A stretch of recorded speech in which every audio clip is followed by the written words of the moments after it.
আজকের এই আলোচনা সভার অন্তিম লগ্নে আপনাদের সামনে উপস্থিত হয়েছি নির্দিষ্ট একটি বিষয়ের উপরে আলোকপাত করার জন্য। আজকে যে বিষয়ে গুরুত্বপূর্ণ আলোচনা হবে, আলোচ্য বিষয় মুসলিম বিশ্ব এবং আমাদের করণীয়। কি বললাম বলেন তো? মুসলিম বিশ্ব এবং আমাদের করণীয়। টাইমস অফ ইন্ডিয়া 2015 সালে 13 অক্টোবর, পৃষ্ঠা নম্বর 19, আন্তর্জাতিক লেভেলে একটা ইংরেজি পত্রিকা। তারা বলছে যে গোটা বিশ্ব জগতে প্রায় মানুষের সংখ্যা 750 থেকে 800 কোটি। কত কোটি বলেন তো? 750 থেকে 800 কোটি। আর এই 800 কোটি মানুষের মধ্যে প্রায় 4500 ধর্ম আছে। কতগুলো ধর্ম আছে? 4500 স্বতন্ত্র স্বতন্ত্র ধর্ম আছে। নিজস্ব মতবাদ, ইসলাম, দর্শন, ফিলোসফি, তারা এগুলোকে ধারণ করে। আমরা কয়টা ধর্মের নাম জানি? হিন্দু, মুসলিম, বৌদ্ধ, জৈন, ইহুদি, খ্রিস্টান, এই 8, 10, 12, 15টা ধর্মের নাম আমরা জানি। ধর্ম কতগুলো আছে? 4500। আর এই 4500 ধর্মের মধ্যে যে ধর্মের অনুসারী গোটা বিশ্ব জগতের সবচেয়ে বেশি, সে ধর্মের অনুসারীর নাম কি? খ্রিস্টান। তারা গোটা বিশ্ব জগতের ছড়িয়ে ছিটে আছে প্রায় 220 কোটি। আর পৃথিবীর দ্বিতীয় বৃহত্তর ধর্মের নাম হচ্ছে ইসলাম, তথা আমরা হতভাগা মুসলিমরা গোটা বিশ্ব জগতে আমাদের বর্তমানে সংখ্যা প্রায় 170 থেকে 180 কোটি। পৃথিবীর তৃতীয় বৃহত্তর ধর্মের নাম হিন্দুইজম, তথা সনাতন ধর্ম গোটা বিশ্ব জগতে আছে প্রায় 120 থেকে 130 কোটি। ইহুদি আছে 1.5 কোটি, আর বুদ্ধিস্ট আছে প্রায় 8 কোটি। তার মানে গোটা বিশ্ব জগতে এই যে মোটামুটি মেজর রিলিজিয়ন, যেগুলো বড় বড় ধর্ম, তাদের পরিসংখ্যান এইটা। তো ভাই বলেন তো, গোটা বিশ্ব জগতে মুসলিমরা কি আমরা সংখ্যালঘু? না। মুসলিম সংখ্যা গরিষ্ঠ দেশ গোটা বিশ্ব জগতে প্রায় 52 থেকে 56টা আছে, যে মুসলিমদের সংখ্যা গরিষ্ঠ। তার মধ্যে বাংলাদেশ এর যে মুসলিম সংখ্যা গরিষ্ঠ একটা দেশ। পাকিস্তান, ইন্দোনেশিয়া, মালয়েশিয়া, এগুলো হচ্ছে মুসলিম সংখ্যা গরিষ্ঠ মুসলিম দেশ। ইসলাম এখানে কতটা পালন করা হয়, কতটা মানা হয়, এটা আলাদা মেসেজ বা আলাদা কথা। কিন্তু গোটা বিশ্ব জগতের মধ্যে প্রায় 52 থেকে 56টা সংখ্যা গরিষ্ঠ মুসলিম দেশ আছে। আর আমি যে দেশ থেকে এসেছি সে দেশ সম্পর্কে আপনারা আগে থেকে অবগত আছেন। সে দেশ আমরা মুসলিমদের সংখ্যালঘু। সংখ্যালঘু হলেও সংখ্যার দিক থেকে মোট আমরা সংখ্যালঘু না। ইন্ডিয়াতে 140 কোটি টোটাল মানুষ, তার মধ্যে মুসলিমরা প্রায় 37 থেকে 40 কোটি মুসলিম। বাংলাদেশ 95% মুসলিম একটি রাষ্ট্র, সেখানে মুসলিম কত কোটি আছে? 18 কোটিতে মানুষের জনসংখ্যা প্রায় 15 থেকে 16 কোটি। আচ্ছা, পাকিস্তানে 18 থেকে 19 কোটি মুসলিম, এবং 2 দেশ যে যুক্ত করে দেন, তাহলে কত কোটি হবে? 40 হবে? 32, 33 না? মানে 32, 33, 35 কোটি। আমি যে দেশ থেকে এসেছি সংখ্যালঘু আমরা আছি 37 থেকে 40 কোটি। তার মানে বোঝা যাচ্ছে যে দুটো দেশকে যোগ করলো যে যোগফল আসে, তার চাইতে ইন্ডিয়াতে আমরা মুসলিমরা 37 কোটি, মানে আপনাদের তুলনায় ডবলেরও বেশি। দুঃখ লাগে ওখানেই। আজকে যে বিষয়ে কথা বলবো, আগে থেকে বলেছি, মুসলিম বিশ্ব আর আমাদের করণীয় কি। গোটা বিশ্ব জগতে আজ 180 কোটি মুসলিম থাকার পরেও ধর্মের জন্য যারা সবচেয়ে নির্যাতিত, তারা মুসলিমরাই। পৃথিবীর কোনো জায়গায় দেখবেন না যে ইহুদি হওয়ার জন্য নির্যাতিত হয়েছে, খ্রিস্টান ধর্ম পালন করার জন্য নির্যাতিত, নিষ্পেষিত, লাঞ্ছিত, বঞ্চিত, পদদলিত কেউ যদি হয়ে থাকে, আমরা হতভাগা মুসলিমরা। এর কারণ কি আগে বের করতে হবে। কেন আমরা নির্যাতিত, কেন নিষ্পেষিত, লাঞ্ছিত, বঞ্চিত, পদদলিত 180 কোটি গোটা বিশ্ব জগতে মুসলিমরা আছে, তারপর আমরা নির্যাতিত। এর যতক্ষণ পর্যন্ত কারণটা বের করতে না পারছেন, যত আমরা পরিকল্পনা করি না কেন, এই পরিকল্পনা সফলতায় বাস্তবায়ন হতে পারবে না। মেডিকেল সায়েন্সের যে সিস্টেম বা নীতিমালা, অসুস্থ রোগী যখন ডক্টরের কাছে যায়, ডক্টর তখন দেখে যে রোগীর সমস্যা কি, উনি সমস্যা ধরার চেষ্টা করে। যতক্ষণ পর্যন্ত সমস্যা ধরতে না পারবে, ততক্ষণ পর্যন্ত গোটা মেডিকেলে যত ঔষধ আছে যে খাইয়ে দেওয়া হয়, ওই অসুস্থ রোগী ভালো হবে? কথা বলেন। কারো পেটে প্রবলেম, আর ডাক্তার যদি হার্ট সার্জারি করে, কাজ হবে? হবে না। তো মুসলিম জাতি গোটা বিশ্ব জগতে নির্যাতিত কেন? এর কারণ আমাদেরকে আগে বের করতে হবে। অনেকে বলে যে রুহুল আমিন ভাই দেখেন, ইসলামকে কায়েম করতে হবে, ইসলামকে খিলাফত আবার টেনে নিয়ে আসতে হবে, ইসলামকে কায়েম করতে হবে। এটা নিয়ে আপনারা আহলুল হাদিস সমাজ কোনো তৎপর নয় কেন? কেন আপনারা এই বিষয়ে কথা বলেন না? কেন আপনারা এই বিষয়ে আন্দোলন করেন না? কেন রাজপথে নামেন না? অনেক মানুষের অভিযোগ, কিন্তু আমি একটু উল্টো দিক থেকে বুঝি। কেমন জানেন? আমার কথা হচ্ছে এইটা, যখন অখণ্ড ভারত ছিল, আজকে যেটা বাংলাদেশ, এটা বাংলাদেশ 70 বছর আগে ছিল না। আজকে যেটা পাকিস্তান 70 বছর আগে ছিল না, যেটা কাশ্মীর 70 বছর আগে ছিল না, আফগানিস্তান 70 বছর আগে ছিল না, নেপাল ভুটান 70 বছর আগে ছিল না। টোটাল সাবকন্টিনেন্ট বর্রে সাগির এটা একটাই দেশ, সে ছিল ভারতবর্ষ। ছিল না ভাইজান? ভারতবর্ষের ইতিহাস 150 বছর আগেকার ইতিহাস চলে যান, গোটা ভারতবর্ষ কারা শাসন করেছে? মুসলিমরা। গোটা ভারতবর্ষকে মুসলমানরা শাসন করেছে। একটা দুইটা পাঁচটা বছরের জন্য নয়, 100 200 300 বছরের জন্য নয়, 700 থেকে 800 বছর মুসলমান গোটা ভারতবর্ষ তারাই শাসন করেছে। আজকের দিনে দাঁড়িয়ে কি এমন হয়ে গেল 100 বছরের মধ্যে, যে 800 বছর ধরে যে দেশটাকে আমরা শাসন করলাম, সেই দেশটা আজকে আমাদের হাত থেকে চলে গেছে। আজকে কাফের মুশরিক তারা রাজত্ব করছে, মুসলিমরা মাজলুম। কেন? কারণ বের করতে হবে। কেন আল্লাহ আমাদেরকে ক্ষমতা দেয়নি? কথা বলেন। আল্লাহ আমাদেরকে ক্ষমতা দিয়েছিল না? 800 বছর ক্ষমতা দিয়েছে। চিন্তা করতে পারছেন? 800 বছর। তারপর আমাদের দেশ আজ দলে দলে বিখণ্ডিত। কারণ খুঁজে বের করেন। যতক্ষণ সমস্যা বের করতে না পারবেন সমাধান আসবে না। স্পেন দেশটাকে দেখছেন, স্পেন মুসলমানরা ক্ষমতায় ছিল 800 বছর। কত বছর? 800 বছর। আজকে বাংলাদেশ থেকে কেউ স্পেনের জন্য ভিসা নিতে যান, যদি আপনার মুখে দাড়ি দেখে আর নাম যদি মুসলিম দেখে, আপনাকে লাথি মেরে আপনার ভিসা তো দূরের কথা, হয়তো পাসপোর্টকে ব্যান করে দিতে পারে। পারে কি পারে না? কথা বলেন। 800 বছর শাসন করলাম আমরা, কিন্তু আজকে ওই দেশগুলোকে আমাদেরকে প্রবেশ করতে দেওয়া হয় না। ওমর ইবনুল খাত্তাবের জামানায় বাইতুল মুকাদ্দাস ফিলিস্তিন গোটাকে দখল করেছে মুসলমানরা, মুসলমানদের ভূখণ্ড। আজকে এখানে আমরা কত সুন্দরভাবে আলোচনা শ্রবণ করছি, কোনো টেনশন নাই, কোনো ভয় নাই। কিন্তু আজকে 1 বছর 2 মাস ধরে লাগাতার মুসলিম জাতির রক্ত নিয়ে হোলি খেলা চলছে। প্রথম প্রতিবাদ করলাম, সোশ্যাল মিডিয়া গরম করে দিলাম, এটা করতে হবে ওটা করতে হবে, কিন্তু আজকের দিনেও তো নির্যাতিত নিষ্পেষিত মুসলিমরা ফিলিস্তিনে আছে। তাদের জন্য কি করণীয়, কি বর্জনীয়, আমাদের সমস্ত পরিকল্পনা একদম বন্ধ হয়ে গেছে। হয়েছে কি হয় না? কথা বলেন। ফিলিস্তিনের বাইতুল মুকাদ্দাস ইহুদিদের কবজায়, তারা দখল করে নিয়েছে। ভারতের বাবরি মসজিদ মুশরিকরা দখল করে নিয়েছে। আর হাজার হাজার তাদের পরিকল্পনা তারা ধীরে ধীরে বাস্তবায়ন করছে। এত নির্যাতন অত্যাচার গোটা বিশ্বজগতের মুসলিমদেরকে নিয়ে। কারণ কি? কে কারণ বলতে পারবেন? কারণ বলেন তো, কি কারণ? কেন গোটা বিশ্বজগতের মুসলিম জাতি নির্যাতিত? চলেন আপনাকে কোরআনুল কারীম থেকে একটা আয়াত ডিরেক্ট আল্লাহ কি কারণ বলছে দেখেন। আমরা অনেক বলি আমাদের মধ্যে মতভেদ, ঐক্য নাই, আমাদের মধ্যে নোংরামি পাপাচার বেড়ে গেছে। আরে পাপীরাও কখনো কখনো দুনিয়াকে বিজয় লাভ করেছে, করে নাই?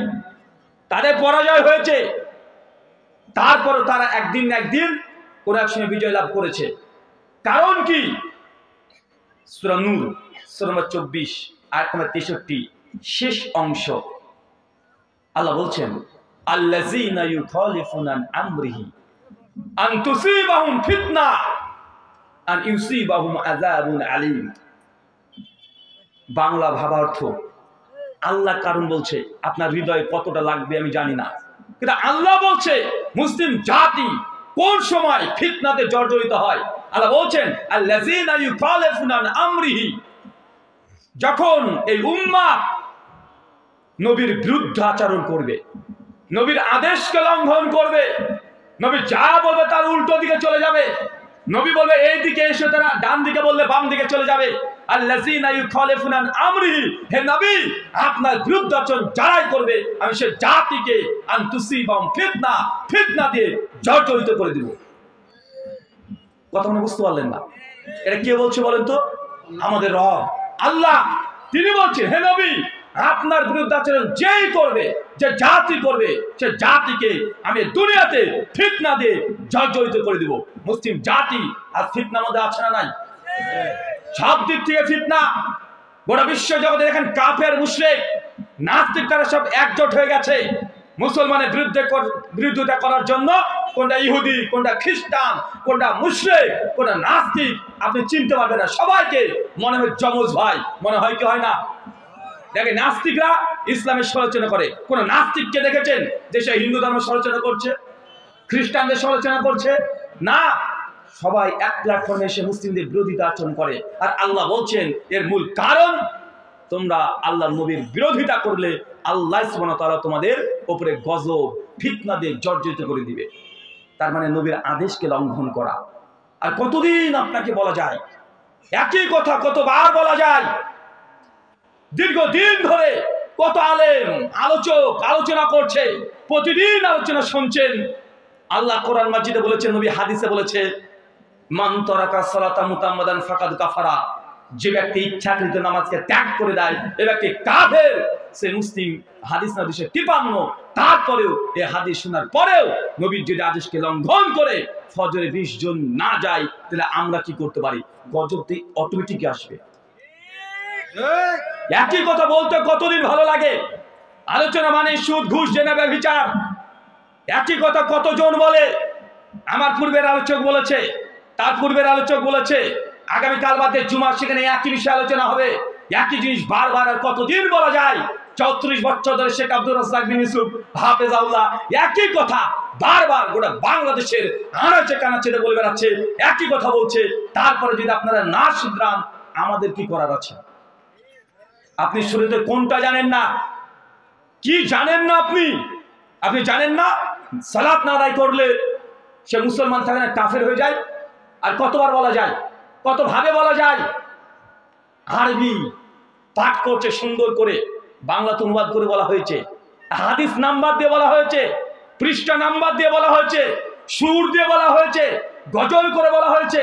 তারপরে যদি সালাত যদি মুসলিম জাতির মধ্যে এটা কায়েম করতে না পারেন আমরা কি করতে পারি? কেন এই হাদিস শুনেন নাই?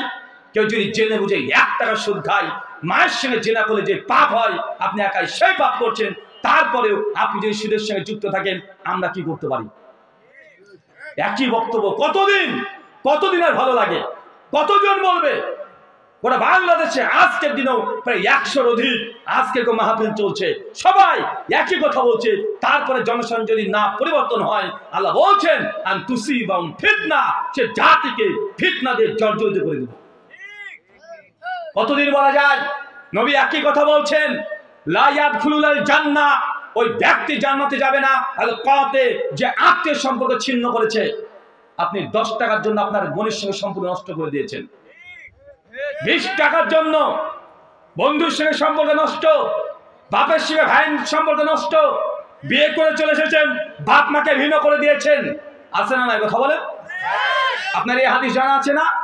ওই ব্যক্তি জান্নাতে যাবে না যে আত্মীয় সম্পর্ক ছিন্ন করেছে। তারপরেও যদি হাদিস শোনার পরেও নবীর বিরুদ্ধে আচরণ করেন, নবীর কথাকে কাজ করা দেখান, আল্লাহ বলেন তুসিবাহুম ফিতনা, হে নবী ওই জাতিকে ফিতনা দিয়ে জর্জরিত করে দেব। ফিতনা আপনি ডেকে এনেছেন, গজব আপনি ডেকে নিয়ে এসেছেন একাধিকবার। কত আপনি জানেন না এমন কিছু নাই। আমি তো অবাক হয়ে যাই যে আলোচনাটা কোনটা বলবো, কি জানেন না আপনি? সব জানেন।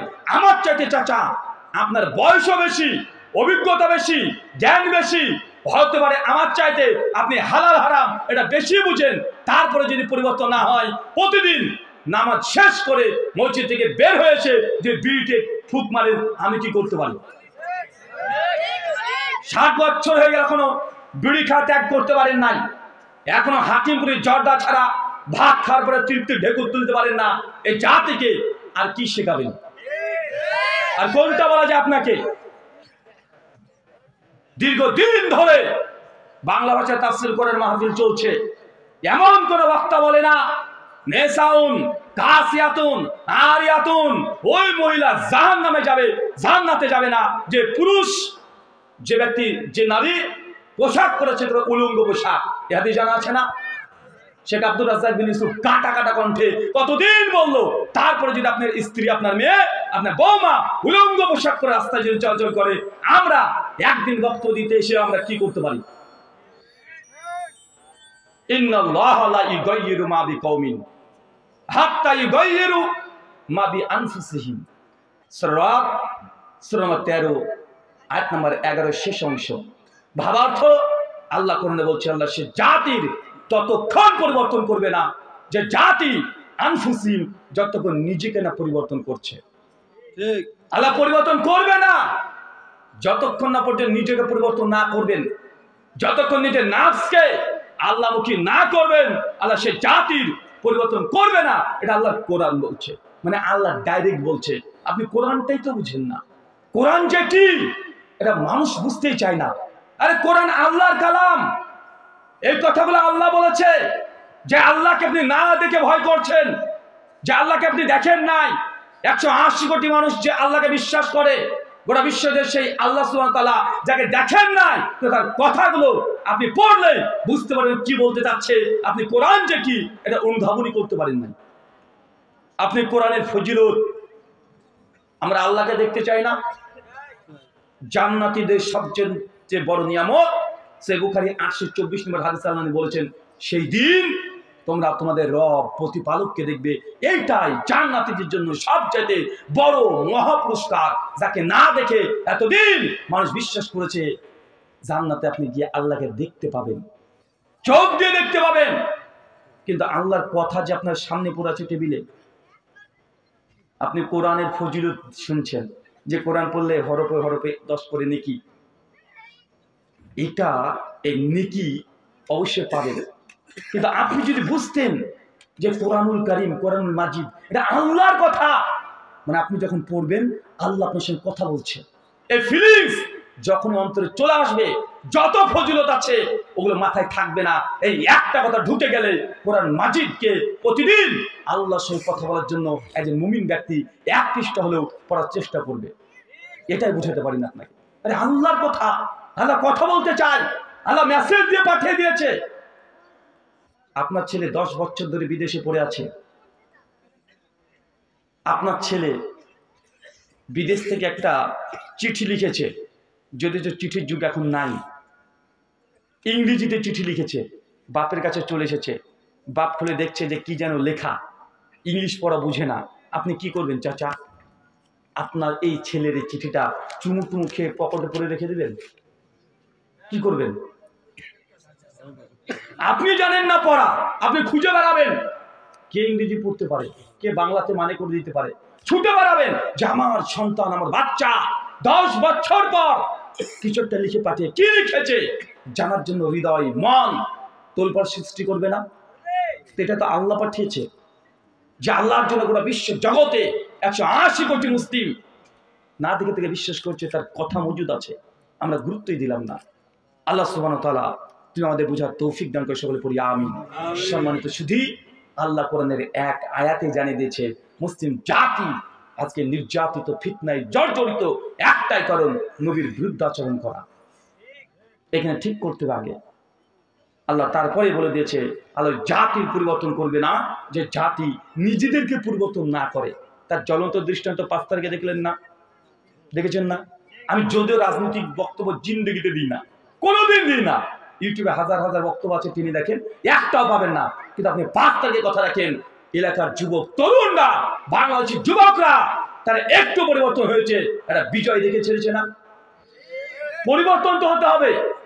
নিজেকে পরিবর্তন না করলে আল্লাহ রাস্তা দেখাবে না। এটা আল্লাহ ডিরেক্ট বলে দিয়েছে। আপনি ঘরের মধ্যে বসে থাকলে খাবার পাবেন না, আপনাকে রোজগার করতে হবে।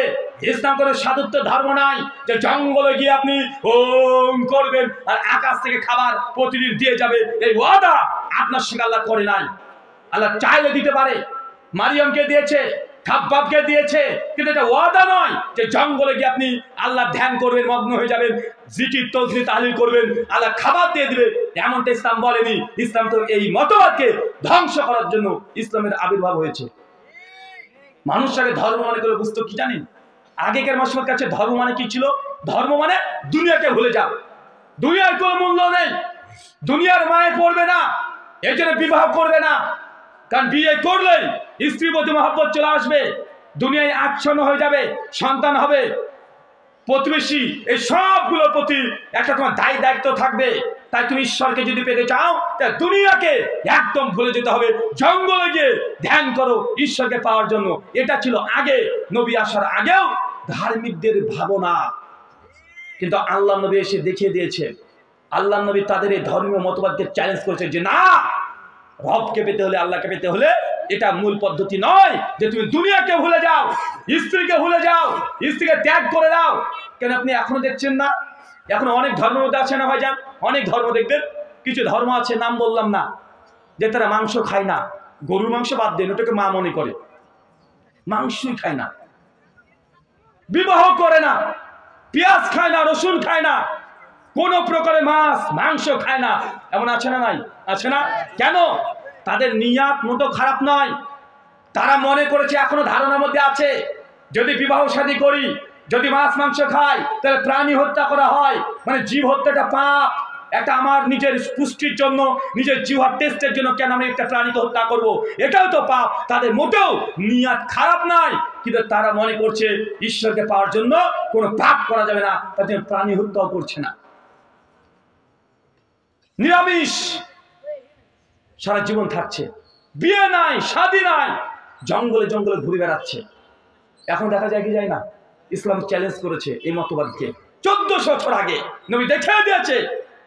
আর নবী বলে দিয়েছে, নিকাউ মিনাস সুন্নতি ফামান রাগিবান সুন্নতি ফালাইসা মিন্নি। আরে বিয়ে এটা আমার সুন্নাত, যে ব্যক্তির সামর্থ্য আছে বিয়ে করেনি ফালাইসা মিন্নি, তার আমাদের দলভুক্ত নয়। সহিহ বুখারী 563। এই হাদিসের ওয়েট আপনি এখনো বাঙালিরা বুঝতে পারেননি। এটা হচ্ছে ওই ধর্মীয় মতবাদদের জন্য চ্যালেঞ্জ, যারা মনে করে সংসার করলে আল্লাহকে পাওয়া যায় না, আল্লাহকে পেতে হলে দুনিয়াকে ভুলে যেতে হবে, জঙ্গলে গিয়ে ধ্যান করে ঈশ্বরকে পেতে হয়। এদের জন্য নবীর চ্যালেঞ্জ যে বিয়ে করতে হবে। আরে বিয়ে তো দিনের অর্ধেক, জানেন না ভাইজান? মানে আপনাকে ইসলাম শিক্ষা দিচ্ছে নিজের স্ত্রীর হক, বাবার হক, মায়ের হক, প্রতিবেশীর হক, শ্বশুর শাশুড়ি, সবার সঙ্গে ব্যালেন্স করে সবার হক রক্ষা করে আল্লাহ সুবহানাহু ওয়া তাআলাকে কতটুকু সময় দিতে পারছো, এটাই তোমার জন্য পরীক্ষা।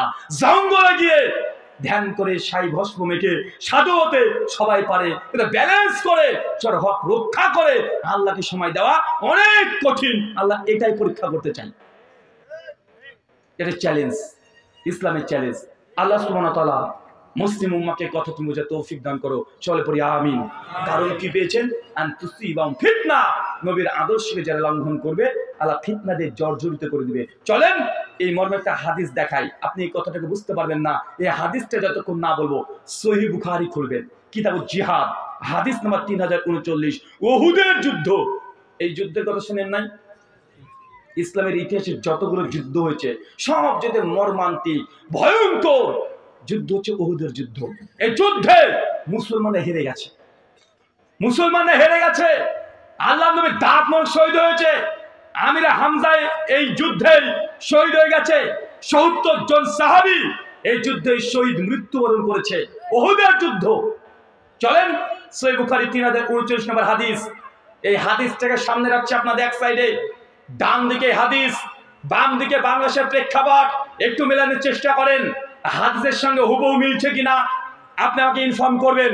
আমার মনে হচ্ছে এই হাদিস আর বাংলাদেশের বর্তমান প্রেক্ষাপট সেম হুবহু মিলে যাচ্ছে। চলেন আল্লাহ নবী উহুদের কয়েকদিন আগেই রাত্রে ওদের স্বপ্ন দেখছে সাহাবীরা উহুদের প্রান্তে রক্তাক্ত অবস্থায় পড়ে আছে।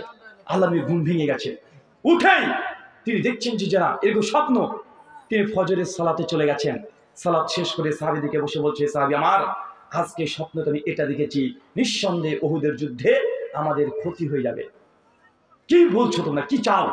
সাহাবী ইয়া রাসূলুল্লাহ, আল্লাহ যেহেতু জিহাদকে ফরজ করে দিয়েছে, তা আমরা কেউ পিছু সরবো না, চলেন আমরা উহুদে যাবই যাব। আল্লাহ নবী সাহাবীদের জজবা দেখে তিনিও বলেন কোনো সমস্যা নেই, চলো। তবে আল্লাহ নবী যেহেতু আগে থেকে স্বপ্ন দেখেছে, নবীদের স্বপ্ন ওহী কি ওহী নয়? ওহী না? ওই যে নবী ইব্রাহিমকে আল্লাহ কিসে বলেছিল? স্বপ্নে বলেছিল তোমার সন্তানকে কুরবানি দাও। স্বপ্নে বলেছিল। এক শ্রেণীর আহলে কোরআন আছে, আহলে কোরআন আছে না, যারা বলে কোরআন মানি হাদিস মানি না, মুনকিরি হাদিস। তারা মনে করে যে আল্লাহ কোরআনে যা দিয়েছে এটাই ওহী, এর বাইরে কিছু দেয়নি। কেন? নবীর ওহী, নবীর যে স্বপ্নটা ওহী নয়, নবীর স্বপ্নটাও ওহী। তো স্বপ্নটা কি কোরআনে থাকবে না অন্য জায়গায় থাকবে? এটা তো অন্য যুগে থাকবে। তো নবীর স্বপ্ন দেখে তিনি বুঝতে পেরেছেন যে ক্ষতিগ্রস্ত হবে, তার জন্য আল্লাহ নবী ইন্টেলেকচুয়াল তিনি একটা মিটিং ডেকেছেন সাহাবীদেরকে নিয়ে, যে আমরা এই যুদ্ধে কিছু রণকৌশলের পরিবর্তন করতে হবে। আল্লাহ নবী কয়েকদিন পরেই উহুদের প্রান্তের সাহাবীদেরকে নিয়ে সব চলে গেছে একসঙ্গে। গিয়ে দেখছে উহুদের প্রান্ত, উহুদের একটা পাহাড়, একটা পর্বত, উঁচু পর্বত। যারা হজ উমরা করতে গেছেন তারা জানেন উহুদের পাহাড়টা একদিক দিয়ে ঢোকার জায়গা আর একদিক দিয়ে বের হওয়ার জায়গা, মাত্র দুটো গেট। কয়টা গেট বলেন তো? দুটো গেট। মানে একদিক দিয়ে ঢুকে পড়লে আর একদিক দিয়ে বের হতে হবে, অন্য কোনো গেট নেই। আল্লাহ নবী পরিস্থিতি বুঝে বুঝতে পারছেন যে এইখানে আমাদের মুসলিম মুজাহিদ যারা আছে যথার্থ দাঁড় যদি করে দিতে না পারি, এই যুদ্ধে ক্ষতি হয়ে যেতে পারে।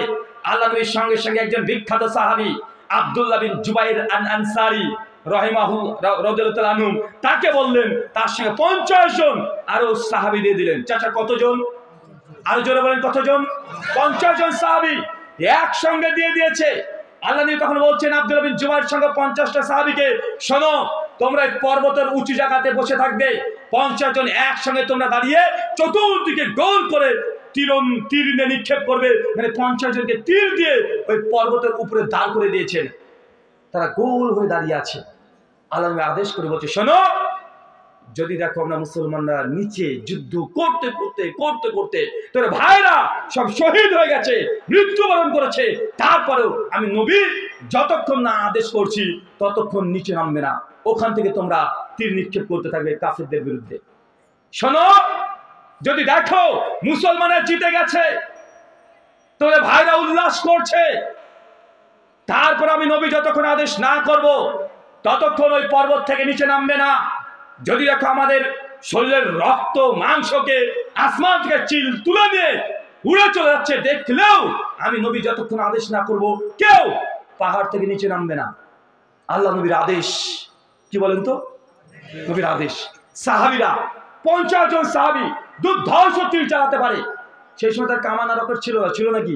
তীর আর বিভিন্ন তরবারি, এগুলো ছিল যুদ্ধের অস্ত্র।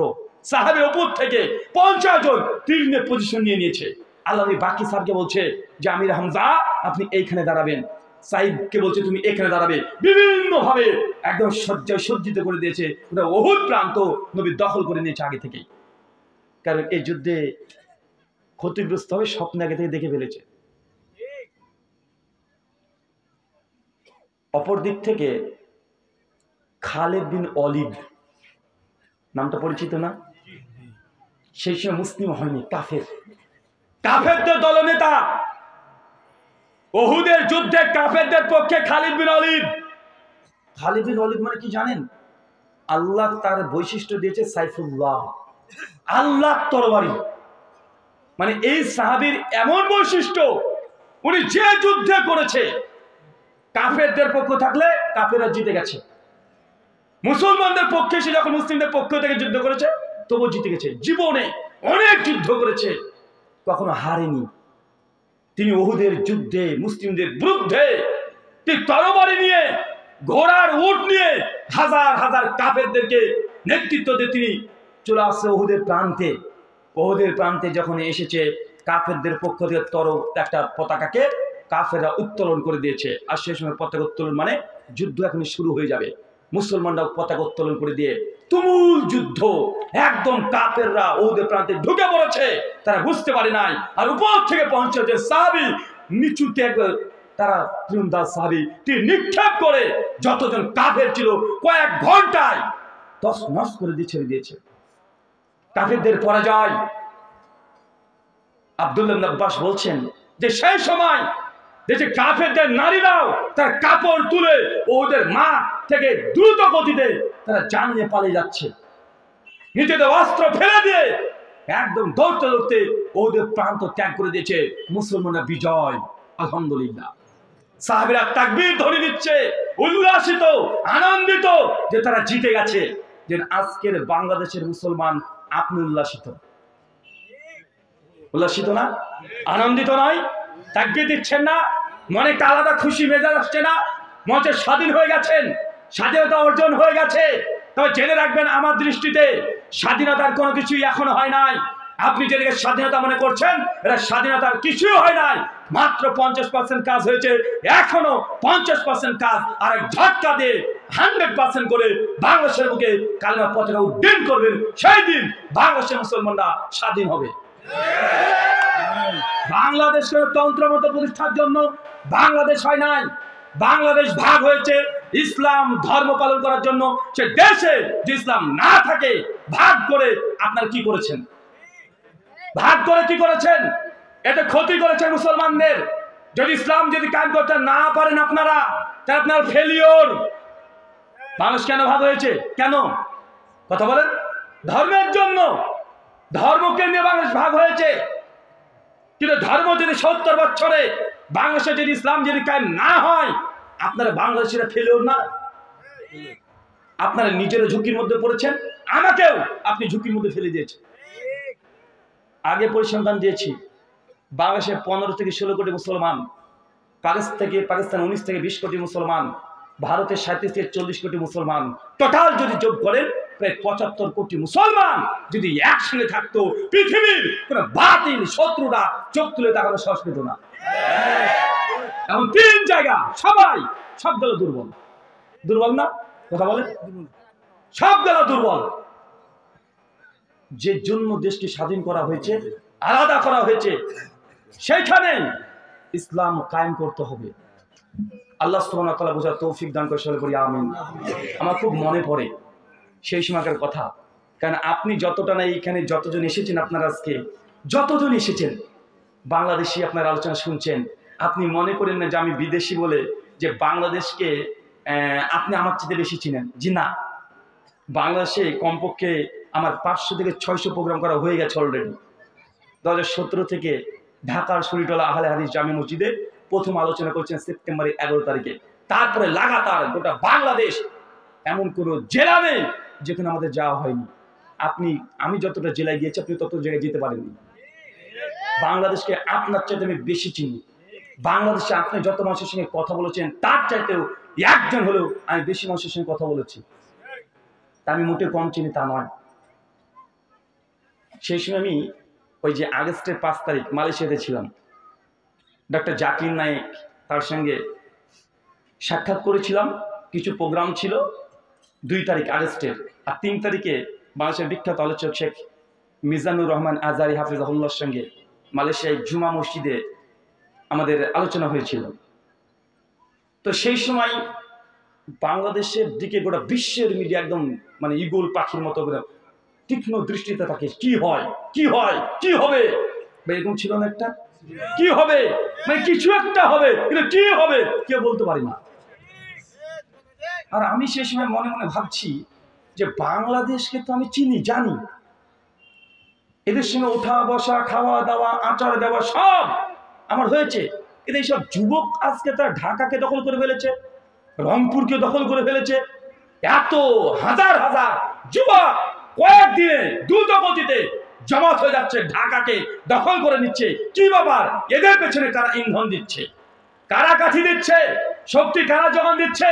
কেন এই যুবকদেরকে তো চিনি, এতে স্কুল কলেজ নিয়ে ব্যস্ত থাকে, এতে গার্লফ্রেন্ডের পেছনে সময় দেয়, এতে পাবজি খেলতে ব্যস্ত। এরা তো রাজনীতি বুঝে না, অর্থনীতি বুঝে না, কোনো কিছু বুঝে না, বুঝে পাবজি আর গার্লফ্রেন্ড। তো এরা রাস্তায় নামলো কি ব্যাপার? কেন রাস্তায় নামলো? কারা এদের পেছনে আছে? কোন রাজনৈতিক দল? তাকে দেখি না, নেই। কোন হুজুর শোনাচ্ছে না, হুজুরা নেই, সবাই নিস্তব্ধ। কিন্তু এরা রাস্তাতে একাই দাপট করে, মানে দাপিয়ে বেড়াচ্ছে।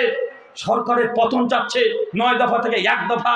রাত সেই দিন ছিল যে 6 তারিখে আমরা সমবেত হব, হঠাৎ করে সিদ্ধান্ত পরিবর্তন।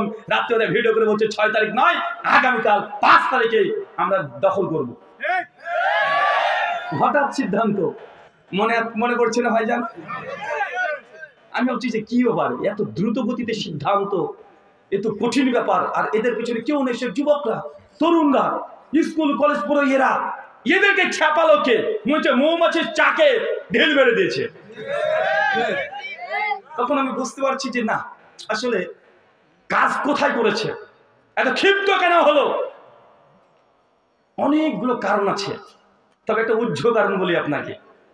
অনেকগুলো কারণের মধ্যে এটা একটা কারণ। যদি অনেক যুবক তরুণ এখন স্বীকার না করতেও পারেন, তবে আমি তোমাকে চিনি, আমি তোমাকে জানি। তুমি বাড়ি থেকে বের হওয়ার জন্য এক ধাপ তুমি বের হও না। তুমি কেন বের হয়েছো? হ্যাঁ, একটা কারণ বলি। ওনার একটা সিদ্ধান্ত ভুল ছিল, কি জানেন? ওই 7 থেকে 10 দিন ইন্টারনেটকে বন্ধ রেখে দিয়েছিল। বন্ধ রেখেছিল না ভাই? বন্ধ রেখেছিল। 7 থেকে 10 দিন ইন্টারনেট বন্ধ। এই যুবক, আজকের প্রজন্ম আর ইন্টারনেট ছাড়া 1 ঘন্টা টিকতে পারে না। 10 দিন যুবকদেরকে মাতাল করে ছেড়ে দিয়েছে। আরে দুনিয়ার খোঁজ দেখে যাচ্ছিল না। আরে কে ক্ষমতায় থাকবে, কে থাকবে না, কে সুইস ব্যাংকে কত কোটি টাকা মানে চোরাই টাকা নিয়ে চলে যাবে, কে কালোবাজারি করবে, যুবকরা দরকার নেই। আরে আমার একটাই দরকার, নেট থাকবে, পাবজি খেলবো। তাদের গুয়ের উপরে দাঁড়িয়ে থাকলেও পাবজি নেশা ছুটে না। 10 দিন ধরে পাবজি খেলতে পারে না, মাথায় কাজ করবে? 10 দিন গার্লফ্রেন্ডের সঙ্গে কথা বলতে পারে নাই, ভিডিও করে দেখতে পারে নাই, ওর মাথা তার কাজ করেনি। ওর আগে বলে দেখি তো তোর কিছু বলি। আরে আমি টাকা দিয়ে নেট মেরেছি, 10 দিন নেট থাকবে না মানে, ডাটা থাকবে না মানে, চল ভাই সই দেবো, না লোকে তাড়বো। যদি বন্ধ না করতো, এত দ্রুত গতিতে জনসাধারণ ছুটে রাস্তার মধ্যে নামতো না। দেখেন, মাকর আল্লাহ খায়রুল মাকিরিন। সূরা আল ইমরান আয়াত 54 আল্লাহ বলে দিয়েছে যে তারাও কৌশল করেছিল, আল্লাহ কৌশল করেছিল। তাদের চাইতে আল্লাহর কৌশল অনেক উত্তম কৌশল। তারা চেয়েছিল বন্ধ করে দিয়ে গোটা মানুষকে কি হচ্ছে, গুম খুন রাহাজানি কিছু দেখতে দিবে না। কিন্তু এই যে বর্তমান প্রজন্ম 1 সেকেন্ড নেট ছাড়া থাকতে পারে না। দেখছি তো নেটকে বন্ধ করেছি, চল ঢাকায় চল, আজ কিছু হবে। এটা কাজ করেনি মনে করছেন? এটা একদম নিম্ন লেভেলের মানুষেরও মানে রাগে গর্জে উঠেছে। দীর্ঘ 16 বছর কি হয়েছে এটা আপনাদের পার্সোনাল ব্যাপার। বাংলাদেশি আমি যেহেতু মেহমান, আমি ওই ব্যাপারে আমি কথা বা টিপ্পণী দিতে চাই না। 10 দিন মানুষকে যেভাবে অন্ধ করে দিয়েছে, বিদেশি প্রবাসীরা নিজের পরিবারের সঙ্গে যোগাযোগ করতে পারছে না, যারা অনলাইনে বিজনেস করে তারা মাল ডেলিভারি দিতে পারছে না, একদম গোটা দেশকে একদম অন্ধকার জাহান্নাম করে দিয়েছে। এই 10 দিনের যারা আগ এই স্রোতে ভেসে চলে গেছে উল্টো দিকে। বুঝছেন ভাইজান? আমরা একটু উদার মনস্ক নিয়ে নিয়েছি, ওটা বলে লাভ নেই। আমরা একটু উদার, তার জন্য আমরা নিয়ে নিয়েছি। বাতিলগুলোই আমরা নিই। তাসলিমা নাসরিনকে আমরা নিয়েছি না ভাইজান? ওই যে শেষ সময় তেড়েছিলেন, যেগুলো আছে ওইগুলোকে আমরা নিই। আমরা উদার, যতই আপনারা আমাদেরকে গালি দেন। আমাদের মতো উদার আপনারা তো হতে পারেন। পচা জিনিস আমরা নিই, পচা জিনিস বিক্রি করলেও আমরা ফ্রিতেই নিই, টাকা পয়সা লাগে না আমাদের কাছে। আল্লাহ সুবহানাহু ওয়া তাআলা তৌফিক দান করো, সকলে বলি আমিন। সম্মানিত শুধু এই কথা আপনাকে বলে বোঝানোর চেষ্টা করলাম। আজকে বাংলাদেশিরা যে আপনার উল্লাসিত আনন্দিত মনে করছেন বিজয় চলে এসেছে, বিজয় আসে নাই। এর পরের হাদিসের অংশটা দেখেন, সহিহ বুখারী কিতাব জিহাদ হাদিস 3039। কাফেররা মাঠ ত্যাগ করে পালিয়ে গেছে, যেন আপনাদেরটা পালিয়ে গেছে। সাহাবীরা তাকবীর দিচ্ছে, বিজয় লাভ করে ফেলেছে। একে অপরের সঙ্গে কোলাকুলি, একদম হাস্যোজ্জ্বল। গোটা উহুদের প্রান্ত যত গনিমতের মাল আছে সবগুলো তারা কুয়াতে শুরু করে দিয়েছে যে কাফেররা পালিয়ে গেছে। ওই দেখো দেখো পালাচ্ছে কাফের, একটাও নেই। গনিমত যা আছে সবগুলো সাহাবা রাদিয়াল্লাহু আনহুরা কুয়াতে শুরু করে দিয়েছে। আপনারা কুড়িয়েছিলেন না? আপনারা কুড়িয়েছিলেন, একদম ঢুকে পড়েছিলেন, যা পেয়েছেন ভেতরের বাইরে সবকিছু আপনারা নিয়ে নিয়েছিলেন।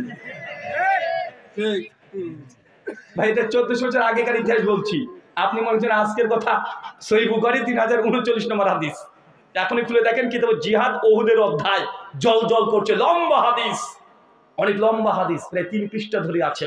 সিরাত ইবনে হিশামে 22 পৃষ্ঠাদের ওহুদের যুদ্ধের কথা আলোচনা করা হয়েছে। শেখ আমাদের প্রফেসর ডক্টর মোহাম্মদ আশাদুল আল গালিব স্যার তার সিরাতুর রাসূলের ওহুদের যুদ্ধ অধ্যায়ে প্রায় 60 পৃষ্ঠা ধরে তিনি আলোচনা করেছেন। স্বয়ং আল্লাহ সূরা আল ইমরান 121 থেকে 173 নম্বর আয়াত শুধু ওহুদ কেন্দ্রিক আল্লাহ আয়াত নাযিল করেছে 60 খানার কাছাকাছি। চিন্তা করতে পারছেন? এটা যেমন তেমন যুদ্ধ নয়, 60 খান প্লাস 60 প্লাস আল্লাহ কোরআনে আয়াত অবতীর্ণ করেছে।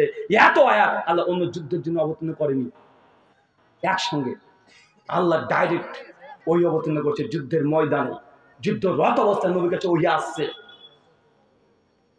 যখন কাফেররা মাঠ ত্যাগ করে অনেক দূর পালিয়ে গেছে, খালিদ বিন ওলীদ হচ্ছে কাফেরদের দলনেতা। সেই সময় ও চিন্তা করছে যে আমরা হেরে গেলাম, খালিদ বিন ওলীদ হেরে যাবে, ইতিপূর্বে যেটা হয় নাই, কেন হেরে গেলাম? কারণ বের করছে, কারণ কঠিন ইন্টেলিজেন্ট যুদ্ধের ব্যাপারে। খালিদ বিন ওলীদ চিন্তা করেছে যে আমরা যুদ্ধে হেরে গেছি, তার মূল কারণ ওই যে পর্বতের উপরে 50 জন তীরন্দাজ সাহাবী ছিল, মুসলমান সৈনিক ছিল, তাদেরকে আমরা দেখতেই পাইনি। তারা উপর থেকে তীর নিক্ষেপ করেছে, আমরা নিচ থেকে তাকে তীর নিক্ষেপ করতে পারি নাই। তাদের জন্যই আজকে আমাদেরকে হেরে যেতে হয়েছে। খালিদ বিন ওলীদ কিছুটা চলে গেছে, চলতে শুরু করেছে, চিন্তা করছে। আর উপরে যে 50 জন সাহাবী ছিল, যখন নিচে তাকিয়ে দেখছে যে সাহাবীরা গনিমতের মাল নিয়ে ব্যস্ত, তারা গনিমত কুড়াচ্ছে। 50 জন সাহাবীর মধ্যে অধিকাংশ সাহাবী সঙ্গে সঙ্গে চলো নিচে চলে যাই, চলো আমরা নিচে নামি, কাফেররা পালিয়ে গেছে, ওই দেখো ওরা চলে যাচ্ছে, আমাদের ভাইরা গনিমত কুড়াচ্ছে, আমরা জিতে গেছি, চলো আমরা নিচে চলে যাই। চিৎকার মারতে শুরু করেছে। আর 50 জন সাহাবীর মধ্যে অধিকাংশ নিচে নামতে শুরু করে দিয়েছে। আব্দুল্লাহ বিন জুবায়ের আমির, এই 50 জন দলনেতা, তিনি সঙ্গে সঙ্গে খবরদার কেউ নিচে নামবে না, নবী এখন আদেশ করে নাই, খবরদার তোমরা কেউ নিচে যাও না, নবীর আদেশ যতক্ষণ না আসছে তোমাদের কি ভুলে গেছো, তোমরা নিচে চলে যাচ্ছ। তারা সঙ্গে সঙ্গে ইয়ে আব্দুল্লাহ বিন জুবায়ের, দেখো কাফেররা পালিয়ে গেছে, আমরা জিতে গেছি, কাফেরদের পতাকা নিচে পদদলিত হচ্ছে, মুসলমানদের পতাকা উত্তোলিত হয়ে গেছে, আমাদের মুসলমান ভাইরা গনিমত কুড়াচ্ছে, আমরা জিতে গেছি, এতক্ষণ ওয়েট করে কি করব, চলো আমরা নিচে যাই, এই কথা বলছে। আর সাহাবীরা সব নিচে নামতে শুরু করে দিয়েছে। 50 জন সাহাবীর অধিকাংশ গনিমত গনিমত করে চিৎকার মারছে, আর পর্বত থেকে নিচে নামছে, নেমে গনিমত কুড়াতে ব্যস্ত হয়ে গেছে। খালিদ বিন ওলীদ অনেকটা দূরে চলে গেছে, অনেকটা দূর, বারবার পাহাড়ের দিকে তাকায়, কারণ হেরে গেছে ওই কারণে। পর্বতের দিকে এবার তাকিয়ে দেখছে দূর থেকে, আরে পর্বতে মানুষ নেই, মুসলমানরা সব নেমে গেছে, মাত্র 4-5 জন ঘোরাঘুরি করছে। খালিদ বিন ওলীদ সঙ্গে সঙ্গে দৃশ্য দেখে সঙ্গে সঙ্গে রণকৌশল চেঞ্জ, যতজন কাফের ছিল সবাই এখানে থামো, স্টপ, এক ধাবার কেউ যাবে না। কাফেররা বলছে কি সমস্যা, কি হয়েছে? বলছে আমরা মুসলমানদের উপর আবার আক্রমণ করব, বদরের যুদ্ধের প্রতিশোধ নেব, ওহুদের এই অংশের প্রতিশোধ নেব। কাফেররা বলছে খালিদ বিন ওলীদ তুমি বলো কি, আরে আমরা তো যুদ্ধে হেরে গেছি, পালিয়ে চলে এসেছি, মুসলমানের তাকবীর দিচ্ছে উল্লাসিত, আমরা আবার আক্রমণ করবো মানে? খালিদ বিন ওলীদ বলছে দেখো ওই দেখো পাহাড়টা দেখো, যেখান থেকে 50 জন সাহাবীরা তীর নিক্ষেপ করে একদম আমাদেরকে শেষ করে দিয়েছে, 50 জন সাহাবীরা কেউ নেই, 2-4 জন ঘোরাঘুরি করছে, নিঃসন্দেহে মুসলমানরা এখন পাহাড় থেকে নেমে আমাদের রেখে যাওয়া গনিমত তারা কুড়াতে ব্যস্ত, ও ঢোকার গেট থেকে বাদ দিয়ে তারা সামনে এগিয়ে চলে গেছে, আমরা পেছন দিক থেকে আবার নতুন করে আক্রমণ করব। এখন খালিদ বিন ওলীদ রণকৌশল চেঞ্জ, খালিদ বিন ওলীদ আবার নতুন ভাবে যুদ্ধে সজ্জিত হয়ে কয়েক ঘন্টার মধ্যে দ্রুত গতিতে উল্টো দিক থেকে এসে অতর্কিত ভাবে মুসলমান আনন্দিত উল্লাসিত গনিমত নিয়ে ব্যস্ত, পেছন দিক থেকে এসে কাফেররা মুসলিমরা ঝাঁপিয়ে পড়লো, এমন ভাবে লড়াই করেছে, এমন ভাবে তীর নিক্ষেপ করে তরবারি দিয়ে সাহাবীদের মধ্যে 70 জন সাহাবীকে কয়েক ঘন্টায় শহীদ করে ছেড়ে দিয়েছে। কয়েক ঘন্টায় 70 জন সাহাবী হত্যা করে দিয়েছে। পেছন থেকে আক্রমণ, আপনারা উল্লাসিত, আনন্দিত। এই সিনটা আপনাদের সঙ্গে মিলছে, দেখেন ভালো করে। কেন পেছন দিক থেকে চক্রান্ত করা হচ্ছে না? পেছন দিক থেকে আবার তাকে বসানোর চেষ্টা পরিকল্পনা চলছে না? কিভাবে হেরে যাওয়া এটাকে পরিবর্তন করে আবার যেন বিজয় তাদের হাতে যায়, কত রকমের পরিকল্পনা। নাম আমি নিতে পারবো না, এটা আপনাদের ব্যক্তিগত বাংলাদেশের বিষয়। আমি যেহেতু মেহমান, জাস্ট আমি ইশারা দিতে পারি আপনাকে, সব কথা খুলে বলা সম্ভব নয়। সমাজদার কেলে ইশারাই কাফি। ঢাকাকে 3 বার দখল করতে যায় নাই? চিটাগাং থেকে কাকে তুলে দিল দেখলেন না কিছুদিন আগে? বিভিন্ন ধর্মের মানুষের সঙ্গে সংখ্যাগরিষ্ঠ এই যে ভিকটিম কার্ড খেলতে দেখতে পাচ্ছেন না? সংখ্যা যে লঘু ভিকটিম কার্ড চলছে না? চলছে তো, পেছন থেকে আক্রমণ। বাংলাদেশি তরুণ যুবক যারা আছেন সাবধান, সতর্ক থাকতে হবে। একটা ফেসবুকে কমেন্ট করতে হলেও এখন আরো 10 বার ভাবতে হবে। একদম অপেক্ষায় আছে কোন সূত্র ধরে কি করে ফেলবে, এটা তারা পরিকল্পনা চলছে। আগে যতটা সতর্ক ছিল তার চেয়ে 10 গুণ যুবক তরুণদেরকে সতর্ক থাকতে হবে। এখনো বিজয়ের কিছু হয়নি, মিডিলে ভাসছেন, এখনো মিডিলে আছেন। যে কোনো সময় পরিবর্তন ঘটে যেতে পারে, তাই সাবধান এবং সতর্ক থাকতে হবে যতক্ষণ একদম প্রতিষ্ঠিত না হচ্ছে। এখনো বিজয়ের কিছুই হয়নি। উল্টো দিক থেকে আক্রমণ করে মুসলমানদের বিজয় পতাকা উত্তোলন করে দিয়েছে। তারপরেও ওই যুদ্ধে মুসলমানরা হেরে গেছে। 70 জন সাহাবী এই যুদ্ধে শহীদ হয়ে গেছে। আমির হামজা এই যুদ্ধে শহীদ। আল্লাহ নবী দাঁত মারক ওহুদের যুদ্ধের দ্বিতীয়তে নবী দাঁত মারক শহীদ হয়ে গেছে। আল্লাহ নবীকে পরপর প্রায় 50 খান কাফেররা তীর নিক্ষেপ করেছিল। তাদের টার্গেট ছিল যে মোহাম্মদকে দুনিয়া থেকে একদম বিদায় করে দেব। ওহুদের যুদ্ধের যদি এই ঘটনা আপনাদের সামনে বর্ণনা করতে শুরু করে দিই, কি মর্মান্তিক যুদ্ধ হয়েছে আপনারা কল্পনা করতে পারবেন না। হানজালা রাদিয়াল্লাহু আনহা বিখ্যাত সাহাবী, সদ্য বিয়ে করেছে, রাত্রিবেলাতে বিয়ে করে স্ত্রীর সঙ্গে বাসরে আছে। বাইরে থেকে তার বন্ধুরা দোস্তরা ডাক দিচ্ছে, হানজালা আল্লাহ নবী ওহুদে যেতে বলেছে, ওহুদে যেতে হবে। হানজালা ওই অবস্থায় স্ত্রীকে ফেরত গোসল ফরজ না করে ছুটতে চলে এসেছে তরবারি নিয়ে, যে আল্লাহ রসুল ডেকেছে। বেরিয়ে যুদ্ধের ময়দানে অবতীর্ণ হয়ে গেছে হানজালা রাদিয়াল্লাহু আনহা, এই যুদ্ধে শহীদ হয়ে গেছে। সাইদ বিন মুসাইব সেই সময় সব যেতে কোটিপতি। এই যুদ্ধে আল্লাহ নবী সাইদ বিন মুসাইবকে বলেছে, সাইদ বিন মুসাইব তুমি ইসলামের কালেমাকে এই পতাকা তোমার কাছে রেখে দাও। কাফেররা যখন মুহাম্মদ সাল্লাল্লাহু আলাইহি ওয়াসাল্লামকে যখন তীর নিক্ষেপ করছে, সাইদ বিন মুসাইব সরাসরি ছুটে গিয়ে কাফেরকে ওই পতাকা দিয়ে ভেঙে দিয়েছে। কাফের তার এক হাত কেটে বাদ দিয়ে দিয়েছে। এই যুদ্ধেই সাইদ বিন মুসাইব রাদিয়াল্লাহু আনহু শহীদ হয়ে গেছে। এই যুদ্ধে জাবির বিন আব্দুল্লাহর পিতা এই যুদ্ধে শহীদ। হুযায়ফা বিন ইয়ামানের পিতা এই যুদ্ধে শহীদ। 70 জন সাহাবী অথচ যুদ্ধে জিতে গেছিল। জিতে যায় নাই, জিতে গেছে, আবার হেরে গেছে। সবচেয়ে মর্মান্তিক কি জানেন? এই যুদ্ধে কাফেররা নবীকে মানে দুনিয়া থেকে সরিয়ে একদম বিশাল পরিকল্পনা। এই বুঝেই আল্লাহ নবীর সঙ্গে 9 জন সাহাবী গোল করে ঘিরে রেখেছে। কারণ দেখছে বারবার নবীকে টার্গেট, নবীর দিকে তীর নিক্ষেপ করছে, তরবারি চালাচ্ছে, ঘোড়া নিয়ে ছুটে চলে আসছে, আল্লাহ নবীকে হত্যা করে দিবে। এই যুদ্ধেই সাহাবীরা নবীকে বাঁচানোর জন্য জান প্রাণ দিয়ে তা লড়াই করছে। 9 জন সাহাবী আল্লাহ নবীকে গোল করে ঘিরে ধরেছে। নবীকে, আল্লাহ নবী আপনি মাঝখানে থাকেন, খবরদার আপনি এদিক ওদিক তাকাবেন না, আপনি এখানে থাকেন, কে কি করছে আমরা দেখে নিচ্ছি। কাফেররা উল্টো দিক থেকে তারাও দলবদ্ধ ঘিরে ফেলেছে। এরা 9 জন, ওরা কয়েক শত কাফের একসঙ্গে ঝাঁপিয়ে পড়েছে।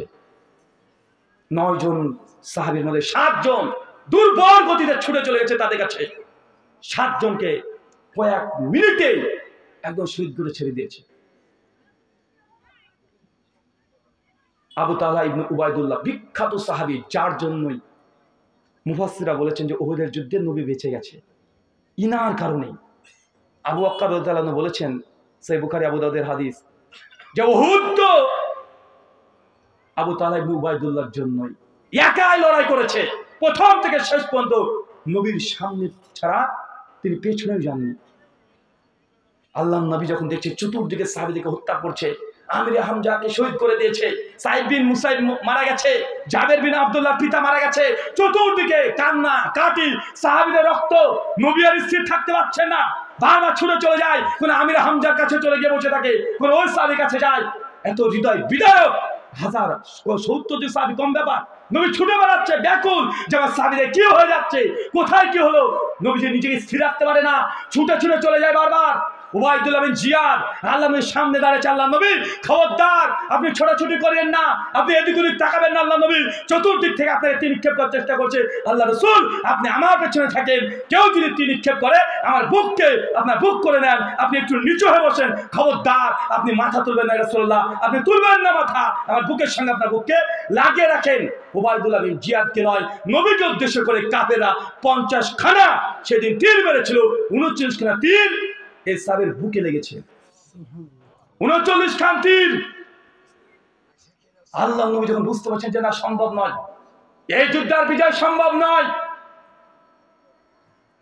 ভয়ঙ্কর পরিস্থিতি, সাইদ বিন মুসাইব মারা গেছে, আলী বিন আবি তালেব ছুটে গিয়ে ওই কালেমা পতাকা তুলে ধরেছে। আল্লাহ রাসূল বলেছে, আলী আমাদের আর প্রয়োজন নেই, চলো ওহুদের প্রান্ত ছেড়ে দাও, জানিয়ে দাও ওহুদের যুদ্ধে আর আমরা থাকবো না। কাফেররা রটে দিয়েছে এদিকে যে মুহাম্মদকে মেরে দিয়েছি, উনাকে মেরে দিয়েছি। সাইদ বিন মুসাইবের চেহারা আর আমাদের নবীর চেহারা অনেকটা এক, প্রচার হয়ে গেছে মুসলিম সাহাবীদের মধ্যেও, দুই ভাগে ভাগ হয়ে গেছে।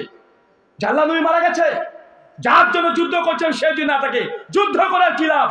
আর কিছু সাহাবী তখন বলছে, আরে নবী মারা গেছে, আমি বেঁচে থেকে লাভ কি? যার জন্য এসেছি আমরা শেষ পর্যন্ত লড়াই করেই যাব। এর মধ্যে আর গুজব, এর মধ্যে গুজব, কেন গুজব চলছে না? এর মধ্যে গুজব চলে আসবে যখন দেখছে যে না আর সম্ভব নয়, এই যুদ্ধের মোড় পরিবর্তন করা সম্ভব নয়। আল্লাহ আমি জানিয়ে দিলেন সাহাবীদেরকে সবাইকে নিয়ে পাহাড়ের উল্টো দিকে চলে যাও। সবাই ছুটে ছুটে পালিয়ে যাচ্ছে, মুসলমান পালিয়ে যাচ্ছে। আল্লাহ নবী পাহাড়ে উঠতে পারছেন না, তার এক দাঁত ভেঙে দিয়েছে, পায়ে তীর নিক্ষেপ করেছে, রক্ত বের হচ্ছে। ফাতেমা রাদিয়াল্লাহু আনহা ছুটে এসে নবীর পায়ে ব্যান্ডেজ করার চেষ্টা করছে।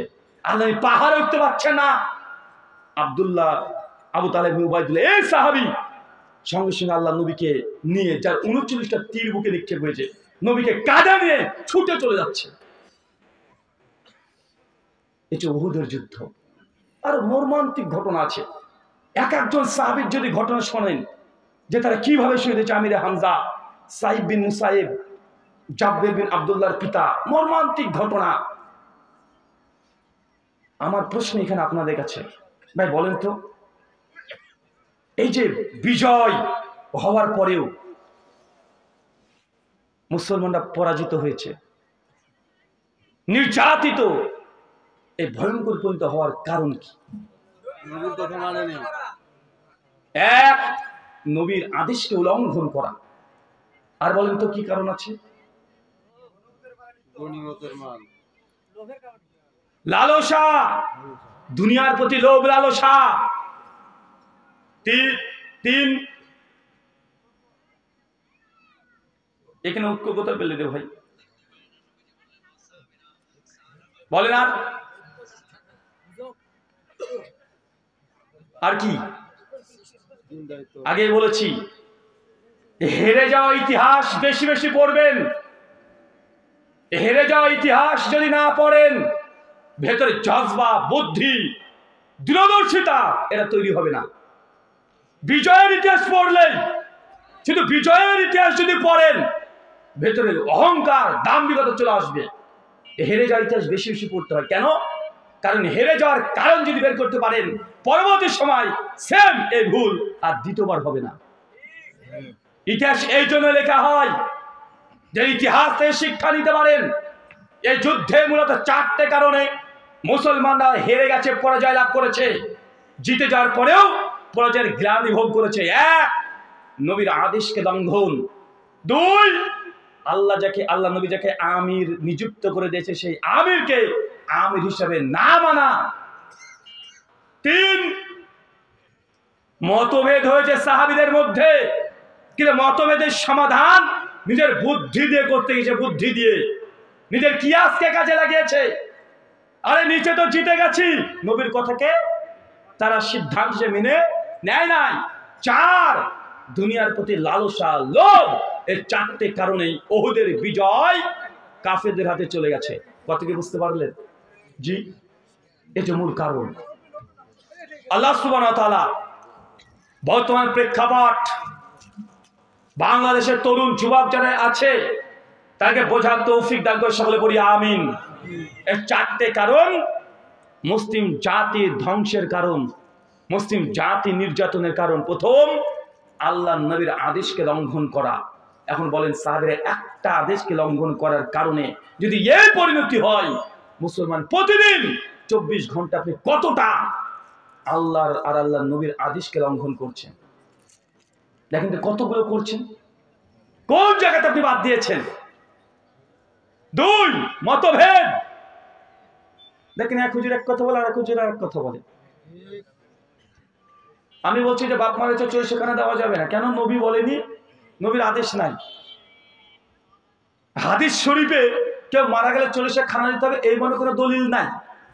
আপনি যে 40 খানা দেন, উনি বলছেন হাদিস শরীফে নিয়ে তো কি হয়েছে, হুজুর শরীফে যে বলেছে। আসলে না কথা বলেন, আরে মতভেদ হচ্ছে। নবীর কাছে সমাধান না নিয়ে ও হুজুর শরীফের কাছে ছুটছে। আরে বাইতুল্লাহতে তাওয়াফ করতে হবে, মুসলমান বাইতুল্লাহ বাদ দিয়ে তার পীর সাহেবের কবরে গিয়ে তাওয়াফ করে। এখন আছে না কথা বলেন? আরে বাইতুল্লাহতে গিলাফ পরাতে হয়। মুসলমান বলছে এখন এই সৌদি আরব সব ওয়াহাবি হয়ে গেছে, ওখানে হজ করলে হজ নাকি হবে না, এই জন্য তাদের কবরে এখন গিলাফ পরাচ্ছে। চলছে না ভাইজান? মক্কা মদিনা পবিত্র শহর, বলছে তোমার মক্কা মদিনা রাখো, বাগদাদ শরীফ হচ্ছে সবচেয়ে ভালো, বাগদাদে ছুটছে। আছে না নাই? আমরা হচ্ছে সেই মুসলিমে কথা আছে, বলছে তোমার মুসলিম শরীফ বাদ দাও, আমার মাওলানা শরীফ এই কথা বলছে। সব জায়গায় মতভেদ। আছে না না কথা বলেন? সমাধান আমরা নবীর কাছ থেকে নিতে চাচ্ছি না। নবী যে কি বলেছে এটা নিতে চাই না। আমার পীর সাহেব এই কথা বলেছে, আমার হুজুর এই কথা বলেছে, বাপ দাদা প্রপোজদের কাজ করে চলে আসছে, এত মানুষ তারা কি ভুল করছে, কত যুক্তি ঘাটাচ্ছি, ভালো কাজ করলে ক্ষতি কি? আছে না না কথা বলেন? আর ছোট্ট করে একটা কথা বললে বুঝে যায়, ফরজ নামাজের পরে মুনাজাত এখন মানুষ বাদ দিতে পারে না, এখনো পারে না। দলিল কি? আরে বাপ দাদা প্রপোজদের করে আসছি, আরে এত মানুষ সবাইকে ভুল করছে। আরে হাতই তলাতে তুলেছি, পা তো তুলিনি। আরে হাত তোলার ক্ষতি কি? আরে হাত তোলা কি খারাপ কাজ? দোয়া করা কি খারাপ কাজ? আমি বলছি যে ভাই ভালো খারাপ তো বুঝি না, নবী থেকে প্রমাণিত নেই তো মতভেদ হয়েছে, যার নবী থেকে প্রমাণ নেই সেটা করবেন না।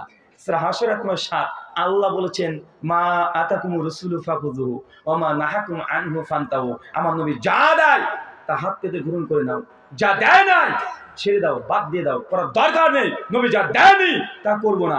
আপনি আবেগ দেখাচ্ছেন, আরে ভাই হাতই তো তুলেছি, পা তো তুলিনি। হাত না তুলে কি দোয়া হয়? আছে না কথা বলেন? মা মতভেদ হবেই, আল্লাহ নবী বলছে মতভেদ হবে।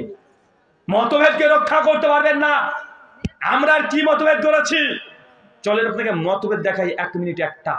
সহিহ বুখারী সুনান তিরমিজির হাদিস, হাদিস 2676, সুনান আবু দাউদ কিতাবুল ফিতান হাদিস 4660, মিশকাত হাদিস নাম্বার 165। আল্লাহর নবী নিজে বলছেন আমি দুনিয়া থেকে চলে যাওয়ার পর ইখতিলাফুন কাসীরা, আমার উম্মত বড় বড় মতভেদ করবে।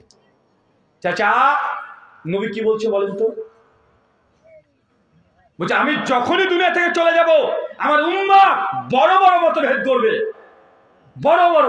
আমাদের মতভেদ ছোট ছোট, হাত নাভির নিচে না বুকের উপরে, জোরে আমিন না আস্তে আমিন, 8 না 20, এগুলো তো মতভেদ আমাদের নাকি? নবী এই কথা বলছেন না, ইখতিলাফুন কাসীরা, অনেক বড় বড় মতভেদ করবে। মতভেদ হয়েছে হয় নাকি হয়নি?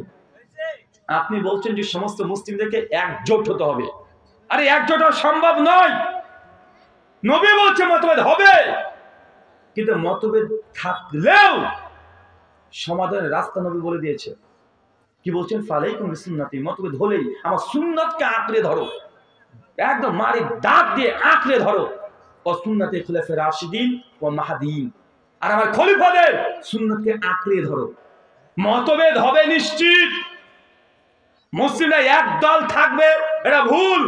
যদি মুসলিমদেরকে এক দল করতে যান আল্লাহ নবীর এই ভবিষ্যৎবাণীকে আগে ভুল প্রমাণ করতে হবে। নবীকে ভুল বলতে পারে? কথা বলেন, নবীকে ভুল কথা বলতে পারে? আরে নবীজি তিনি তো ভবিষ্যৎ বলে গেছেন, তিনি তো ওহী নির্ভর কথা বলতেন, তিনি বলেছেন মুসলিমের দলে ভাগ হবে। এখন আপনি যদি বলেন যে না সবাই এক হয়ে যাব, তাহলে আপনার নবীকে মিথ্যুক বলতে হবে। নাউযুবিল্লাহ মিন যালিক।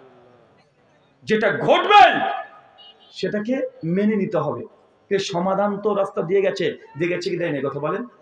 দেখেন আপনাকে একটু দেখে যে মতভেদ কাকে বলে। আমাদের মতভেদ ছোট। আল্লাহ নবীর যেদিন মৃত্যু সেই দিন সাহাবীরা কমপক্ষে 14 থেকে 16টা মতভেদ করেছে। কয়টা? 14 থেকে 16টা।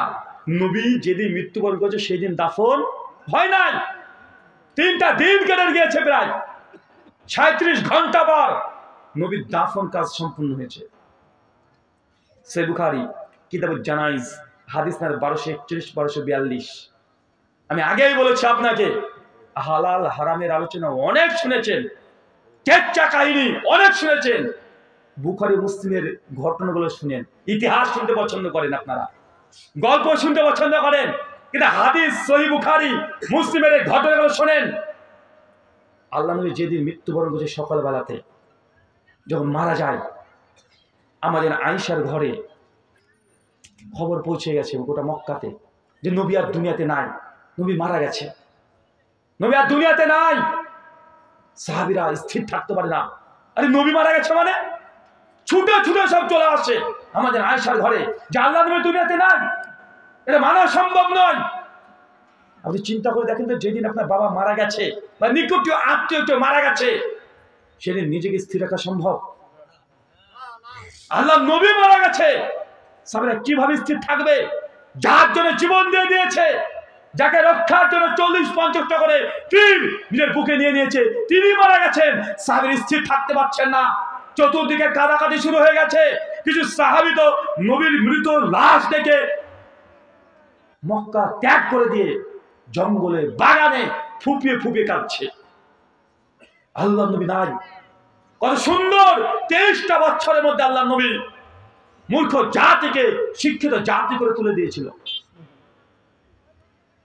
সুদ ঘুষ জেনা ব্যভিচার সবগুলোকে পরিবর্তন করে দিয়ে মক্কা মদিনা সোনার মদিনা বানিয়ে দিয়েছে। পুরাতন স্মৃতি মনে পড়ছে যে নবীর সঙ্গে খাওয়া দাওয়া করেছি, যুদ্ধে গিয়েছি, কত রাত কাটিয়েছি, নামাজ পড়েছি, জিবরাইল এসেছে। একটা আশ্চর্য ভাই, আশ্চর্য বিষয় নয়? নবীর কথা মনে করছে সাহাবীরা যে এত সুন্দর একটা সময় কাটালাম, আজকে নবী চলে গেল, জিবরাইল আর আসবে না, সেই সোনালী ইতিহাস দিনগুলো আর পাবো না। সাহাবীরা কাঁদাকাটি শুরু করে দিয়েছে। ওমর বিন খাত্তাব, তার কাছে যখন খবর চলে এসেছে যে আল্লাহ রাসূল মৃত্যুবরণ করেছে, ওমর তার তরবারি বাড়ি থেকে নিয়ে ছুটে চলে এসেছে। দেখছে আল্লাহ নবীর ঘরের সামনে সাহাবীরা কাঁদাকাটি করছে দাঁড়িয়ে দাঁড়িয়ে। ওমর বিন খাত্তাব এসে সঙ্গে সঙ্গে খবরদার, কেউ বলবে না নবীজি মৃত্যুবরণ করেছে। কেউ যদি বলে যে আমার নবী মারা গেছে, আমি ওমর তার গর্দনটাকে একদম নামিয়ে দেবো। ওমর মানছেন না যে নবী মারা গেছে। ওমর বলছে আরে নবী মারা যায় না, আল্লাহ নবী মনে হয় তিনি আবারও মেরাজে গিয়েছেন, শরীরটা পড়ে আছে, তার রূহ অটোমেটিক চলে আসবে। অথবা নবী মুসার মতো 40 দিনের জন্য আল্লাহর সঙ্গে সাক্ষাৎ করতে গিয়েছে। আমার নবী মরে নাই, তিনি অচিরে আবার আসবেন। যে বলবে নবী মারা গেছে তার গর্দন ওমর উড়িয়ে দেবো, হাত পা কেটে দেবো। ওমর হুমকি দিচ্ছে। সহিহ বুখারী 1241-42, 3668, 4604, কমপক্ষে সহিহ বুখারীতে 5 বার হাদিসটা এসেছে। সাহাবীরা ভয়ে ভীত সন্ত্রস্ত, কেউ আর কোনো কথা বলে না। ওমরের কথায় কেউ কথা বলে না, মাথা নিচু করে সকলে কাঁদাকাটি শুরু করে দিয়েছে। সাহাবীরা স্থান ত্যাগ করে দিয়ে জঙ্গলে গিয়ে, বাগানে গিয়ে, খেজুর বাগানে গিয়ে ফুপিয়ে ফুপিয়ে কাঁদছে। ওমরের বিরুদ্ধে কেউ কথা বলে না। ঘন্টার পর ঘন্টা কেটে যায়। আবু বকর শেষে বাড়িতে ছিলেন না। তিনি যখন শুনতে পেলেন যে আল্লাহ নবী দুনিয়া থেকে বিদায় নিয়েছে, দুর্বল গতিতে উট নিতে ছুটে চলে এসেছেন। আম্মা জান আয়েশা রাদিয়াল্লাহু তাআলা আনহার ঘরের মধ্যে আল্লাহ নবীর শরীরটা শায়িত আছে। আম্মা জানের বুকের সঙ্গে মাথা দিয়ে শরীরটাকে লেথড়িয়ে দিয়েছে আল্লাহ নবী। মৃত্যু শেষ। আম্মা জান তারপরে নামিয়ে মাথাটা তার রাঙের উপরে রেখে শরীরটাকে দিয়ে চাদর দিয়ে মুখটাকে ঢেকে দিয়েছে। আবু বকর রাদিয়াল্লাহু তাআলা ঘরে ঢুকেছেন। ঢুকে দেখছেন মুখ থেকে চাদরটা সরেছেন, দেখছি সত্যি আল্লাহ নবী আর দুনিয়াতে নেই, মারা গেছে। তিনি কপালে একটা চুম্বন দিলেন। চুম্বন দিয়ে তিনি ভিতর থেকে স্থির থাকতে পারে না। আর তিনি নবী একজন, তারপর নিজের মেয়ে জামাই, তারপরে বন্ধু, সুখ দুঃখের 23টা বছর যার জন্য মরণপণ যুদ্ধ করেছে, মক্কা থেকে মদিনা হিজরত করেছে, এই নবী আজ দুনিয়াতে নাই। আবু বকর স্থির থাকতে পারে না। বাইরে এসে দেখছে ওমর বিন খাত্তাব লৌহ মানব একদম দাঁড়িয়ে আছে, সাহাবীরা ভীত সন্ত্রস্ত কাটাকাটি করছে। আবু বকর বুঝতে পারছেন যে না, এই সময় যদি আমিও যদি ভেঙে পড়ি, এই সময় যদি আমি আবু বকর যদি ভেঙে পড়ি, তাহলে কাফেররা আবারও এই মুসলিমদের এই অবস্থা দেখে আবার আক্রমণ করে মুসলিম জাতিকে ধ্বংস করে দিতে পারে। আবু বকর সঙ্গে সঙ্গে মেজাজকে পরিবর্তন করে দিয়ে শক্ত হৃদয়ে ঘর থেকে বেরিয়ে এসেছে, ওমর ইজলিস, ওমর তুমি বসো। ওমর বসে না, আবার বলছো ওমর ইজলিস, ওমর তুমি বসো। কেন ভয় দেখাচ্ছ? নবী মারা গেছে, ভয় দেখাচ্ছ কেন তুমি? ওমর তারপরে বসে না। আবু বকর বুঝতে পারছে ওমরকে থামানো সম্ভব নয়, ওমর যার জেদ তাকে থামানো সম্ভব নয়। আবু বকর রাদিয়াল্লাহু তাআলার সঙ্গে সঙ্গে ঘরের মধ্যে থেকে দাঁড়িয়ে বারান্দাতে চলে এসে তিনি হামসানা পাঠ করতে শুরু করে দিয়েছেন। আম্মা বা ফামান কানা মিনকুম ইয়াবুদু মুহাম্মাদুন, মুহাম্মাদুন কদ মাত। এ বিশ্বের মানুষ তোমরা শুনে রাখো, যারা মুহাম্মদ সাল্লাল্লাহু আলাইহি ওয়াসাল্লামের ইবাদত করতে, আজ মুহাম্মদ সাল্লাল্লাহু আলাইহি ওয়াসাল্লাম এই দুনিয়া থেকে বিদায় নিয়ে চলে গেছে। আর যারা তোমরা আল্লাহর ইবাদত করতে, জেনে রাখো ওয়াল হাইয়ুল কাইয়ুম, তিনি চিরঞ্জীব, চিরস্থায়ী, তিনি কখনো মৃত্যুবরণ করবে না। আল্লাহর নবী দুনিয়া থেকে বিদায় নিয়েছে। এই কথা বলার পরে আবু বকর রাদিয়াল্লাহু তাআলা আনহু সঙ্গে সঙ্গে কোরআনুল কারীম থেকে সূরা আলী ইমরান আয়াত নাম্বার 159, সূরা জুমার আয়াত নাম্বার 30 দুটো আয়াত পাঠ করছে। ওয়ামা মুহাম্মাদুন ইল্লা রাসূল কদ খালাত মিন ক্বাবলিহি রাসূল আফাইম্মাতা আও কুতিলা। আল্লাহ কোরআনে আগেই জানিয়ে দিয়েছে মুহাম্মদ তোমাদের মধ্যে নবী ছাড়া কিছুই না, তার পূর্বে অজস্র নবী রাসূল এসেছে, মৃত্যুবরণ করেছে। আর নবী মুহাম্মদ সাল্লাল্লাহু আলাইহি ওয়াসাল্লাম যদি মারা যায়, তোমরা কি ধর্মকে ত্যাগ করে উল্টো দিকে চলবে? যখন এই আয়াত পাঠ করেছে আবু বকরের জবান থেকে, আব্দুল্লাহ ইবনে আব্বাস রাদিয়াল্লাহু তাআলা বলছেন, আমি তখন দেখলাম যে ওমরের হাতে যে তরবারি ছিল সঙ্গে সঙ্গে পড়ে গিয়ে ঝনমনি আওয়াজ হয়েছে। আর সমস্ত সাহাবীরা গুনগুন করে কোরআন মাজিদের আয়াত পাঠ করতে শুরু করে দিয়েছে। ওমর ইবনুল খাত্তাব সেই সময় সঙ্গে সঙ্গে চিৎকার দিয়েছে, আবু বকর তুমি কোরআনের এমন এক আয়াত পাঠ করলে যে আয়াত আমার মাথা থেকে বিস্মৃত হয়ে গেছিল। আবু বকর নবী আর নাই। ওমর বিন খাত্তাব তখন বুঝতে পারলে সত্যি নবী মারা গেছেন। বলেন তো সাহাবীদের মধ্যে মতভেদ হয়েছে কি হয় নাই? নবী মারা গেছে কি যায় নাই, এটা নিয়ে মতভেদ। সমাধান কোথায় হয়েছে? সমাধান কোথায়? কোরআনে, ওহীতে সমাধান হয়েছে। আবু বকরের কথাতে সমাধান হয় নাই। সেই দিন নবীর মৃত্যুর দিন আবু বকর রাদিয়াল্লাহু আনহু উম্মতকে শিখাচ্ছেন তাওহীদ। তাওহীদ শিখাচ্ছে যে তোমরা নবী মারা গেছেন বিশ্বাস করছো না। আর নবী তো হাইয়ুল কাইয়ুম না, হাইয়ুল কাইয়ুম তিনি তো আল্লাহ। তিনি তাওহীদ শিখাচ্ছে। সেই উম্মত আজকে মাজারে গিয়ে সিজদা দিচ্ছে, কবরে গিয়ে সিজদা দেয়। মৃত্যুর দিনে তাওহীদ শিখাচ্ছে ওমর ইবনে খাত্তাবকে। চিন্তা করতে পারছেন? এই জন্য আহলে হাদিসদের একটাই দাবি, আহলে হাদিসরা কিছু চায় না। আহলে হাদিসরা চাই অবিকৃত ইসলাম। 1400 বছর আগে যে ইসলাম ছিল ওই ইসলামই চাই, এর বাড়াতেও চায় না, কমাতেও চায় না। একটাই আমাদের দাবি, সকল বিধান বাতিল করো, ওহীর বিধান কায়েম করো। আমরা কোনো পীরের দিকে ডাকি না, কোনো হুজুরের দিকে ডাকি না, বলি কোরআন হাদিসে যা আছে মেনে নে, উম্মাহ নাজাত পাবে। আর তারা আমাকে ডাকছে কোন দিকে? আমার পীরের কাছে আসো, মাজারে আসো, বড় হুজুরের কাছে আসো। বলছি কি বলছে না কথা বলেন? আরে মানুষের দিকে ডাকি না, আমরা ওহীর দিকে ডাকি। আসো কোরআনের দিকে, হাদিসের দিকে, এটাই আমাদের দাবি। দেখেন যখন এটা ঘটে গেল, ইখতিলাফ সঙ্গে সঙ্গে সিদ্ধান্ত, হ্যাঁ নবী দুনিয়া থেকে চলে গেছে, সঙ্গে সঙ্গে বলছে তাহলে কবর খনন করতে শুরু করে দাও, দাফনের কাজ শুরু করতে হবে। যখন এই কথা বলেছে, পাঁচ থেকে একজন চট করে দাঁড়িয়ে উঠে বলছে, নবীর যে কবর খোঁড়া হবে তো নবীকে দাফন কোথায় করা হবে? মক্কাবাসী বলছে আমরা দাফন করব, মদিনারা বলছে না, নবী যেখানে হিজরত করেছেন, নবীজি মসজিদ যেখানে আছে ওইখানেই নবীর কবর হবে। মুহাজির সাহাবীরা বলছে আমরা নিয়ে যাব, আনসাররা বলছে না আমরা, আহলে বাইত বলছে আমরা নিয়ে যাব। নবীর কোথায় কবর হবে এটা নিয়ে সাহাবীদের মধ্যে ঘন্টার পর ঘন্টা মতভেদ শুরু হয়ে গেছে। একটা মত সমাধান হয়েছে, আবার মতভেদ কবর কোথায় হবে, বিতর্ক চলছে। আবু বকর রাদিয়াল্লাহু আনহু আবার বেরিয়ে এসেছেন। সমস্যা দেখছেন যে সাহাবীরা বিতর্কতে লিপ্ত হয়ে গেছে। আবু বকর এসে বলছে কি সমস্যা তোমাদের, তো জানো না আল্লাহ নবী জীবিত অবস্থায় বলে গেছে যে নবীরা যেখানে মারা যায় সেখানেই নবীদেরকে দাফন করা হবে। পাশ থেকে বিভিন্ন সাহাবী যে হ্যাঁ নবীদেরকে তো বলে গেছে আগে থেকে যে নবীদের কবর ওখানেই হয় যেখানে নবীরা শেষ নিঃশ্বাস ত্যাগ করে দেয়। সমস্ত সাহাবী সাক্ষ্য দিচ্ছে, সমাধান হয়ে গেল যে নবীকে দাফন করা হবে আম্মা জান আয়েশার ঘরের মধ্যেই। কেন? ওইখানেই তিনি মারা গেছেন। সঙ্গে সঙ্গে এখন খনন করতে শুরু করে দাও। কবর খনন শুরু হয়ে গেছে, কবর খনন করতে শুরু করে দিয়েছে সাহাবীরা। আনাস বিন মালিক থেকে শুরু করে আরো বড় বড় সাহাবী কবর খনন করতে শুরু করে দিয়েছে। যখনই কবর খনন করা শুরু হয়েছে পাশ থেকে আরো কিছু দল চলে এসেছে যে না আল্লাহ নবীকে এখন কবর দিতে দেওয়া যাবে না। কেন?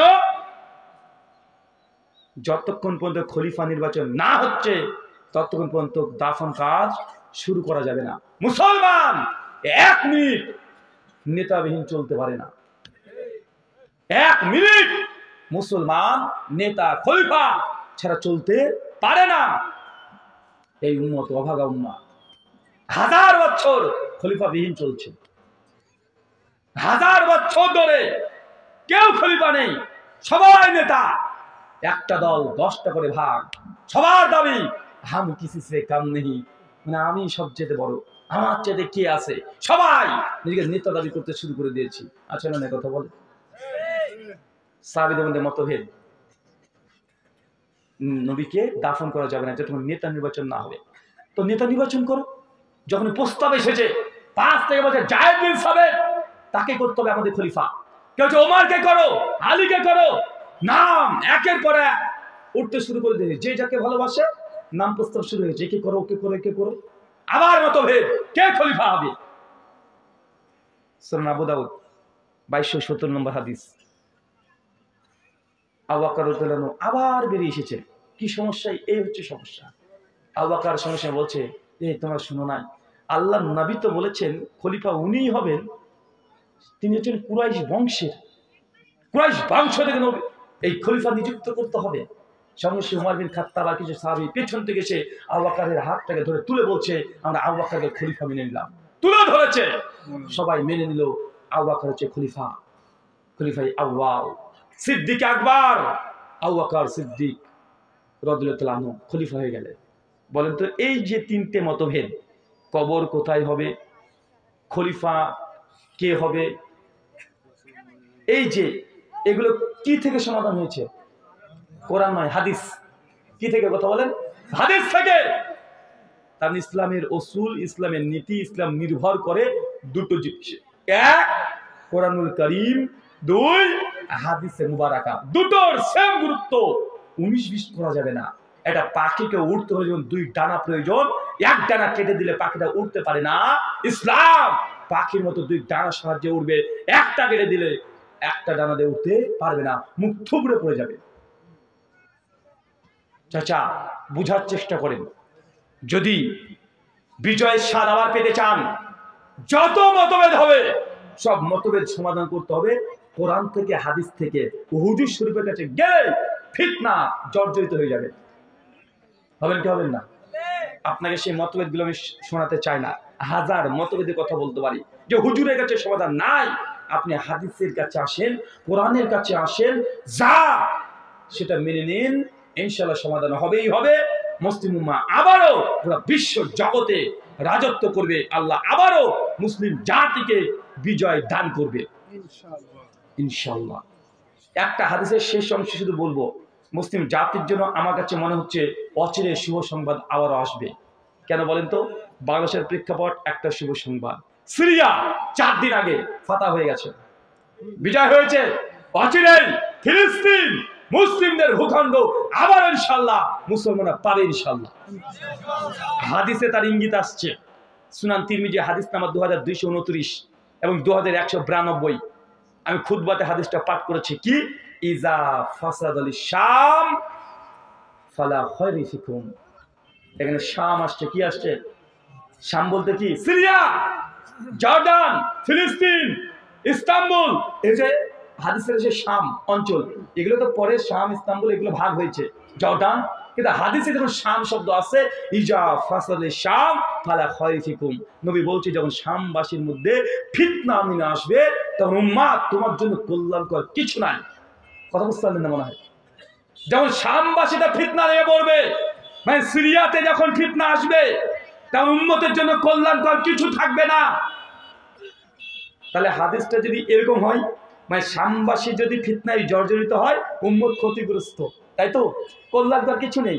তো শাম যদি ফাতা হয়ে যায়, বিজয় চলে আসে, ভালো হয়ে যায়, মুসলিম উম্মাহ কল্যাণের মধ্যে আসবে কি আসবে না?